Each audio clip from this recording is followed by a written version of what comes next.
Warahmatullahi wabarakatuh. Nama saya Muhammad Boy Samudro dari kelas 11 B1. Saya akan menjelaskan tentang munculnya kebangkitan organisasi-organisasi Islam di Indonesia pada masa sebelum kemerdekaan. Agama Islam dipeluk oleh mayoritas rakyat Indonesia dengan jumlah penganut yang besar, tidak pelak lagi secara sosial dan politik. Kekuatan massa yang besar ini menjadi potensi tersendiri yang harus diperhitungkan. Umat Islam ada yang bernaung dalam organisasi-organisasi kemasyarakatan yang sangat banyak jumlahnya di Indonesia. Keberadaan organisasi Islam di Indonesia tidak dapat dilepaskan dari peranannya pada zaman perjuangan kemerdekaan. Peranan para ulama Islam yang tergabung dalam berbagai organisasi akan perjuangan mencapai kemerdekaan tidak bisa diabaikan. Berikut ini adalah sejarah organisasi Islam di Indonesia yang dibentuk pada masa perjuangan kemerdekaan hingga sekarang. 1. Jamiyatul Khair didirikan pada 17 Juli 1905 di Jakarta.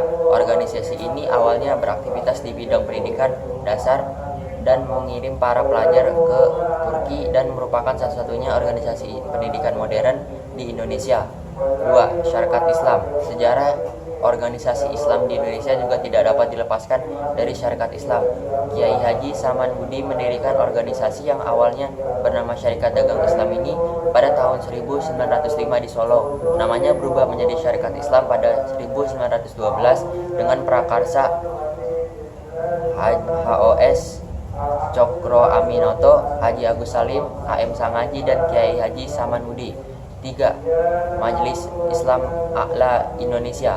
Perjalanan hadirnya organisasi Islam Indonesia MIAI dibentuk untuk menjadi wadah bagi ormas-ormas Islam di Indonesia pada zaman sebelum kemerdekaan.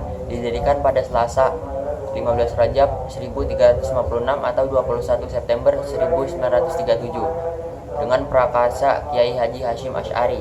3. Masyurni. Majelis Syuro Muslimin Indonesia atau sejarah Partai Masyurni kemudian masuk dalam sejarah organisasi Islam di Indonesia sebagai pengganti MIAI yang dibubarkan pada Oktober 1943. 6. Muhammadiyah. 5. Muhammadiyah. Ketika Kiai Haji Ahmad Dahlan mendirikan Muhammadiyah pada 18 November 1912 di Yogyakarta, kondisi umat Islam sedang berada pada titik rendahnya. Hampir seluruh rakyat mengalami keterbelakangan pendidikan, kemakmuran, dan tingkat ekonomi yang parah. Terlebih lagi tidak memiliki kekuatan dalam bidang politik. 6. Nahdlatul Ulama. Arti namanya adalah kebangkitan ulama, suatu ormas Islam yang didirikan oleh para ulama yang berasal dari pesantren pimpinan Kiai Haji Hashim Asy'ari di Surabaya pada 31 Januari 1926. 7. Persatuan Islam atau Persis. Persis merupakan bagian dari sejarah organisasi Islam di Indonesia yang didirikan oleh para ulama pembaharu di Bandung pada 12 September 1923. 8.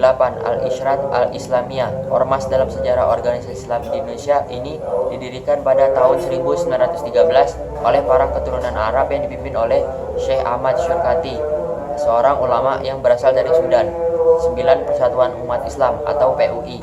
Ormas ini didirikan oleh Kiai Haji Abdul Halim yang merupakan seorang ulama pengasuh di Pondok Pesantren Majalengka, Jawa Barat pada tahun 1911. 10. Tualib Sumatera. Pendirian organisasi ini pada tanggal 15 Februari 1920 diprakarsai oleh Syekh Ahmad Abdullah, Haji Abbas Abdullah, Haji Abdul Karim, Amrullah, Jalaluddin Thoib, dan kawan-kawan. Sekian dari saya, kurang lebihnya mohon maaf. Wassalamualaikum warahmatullahi wabarakatuh.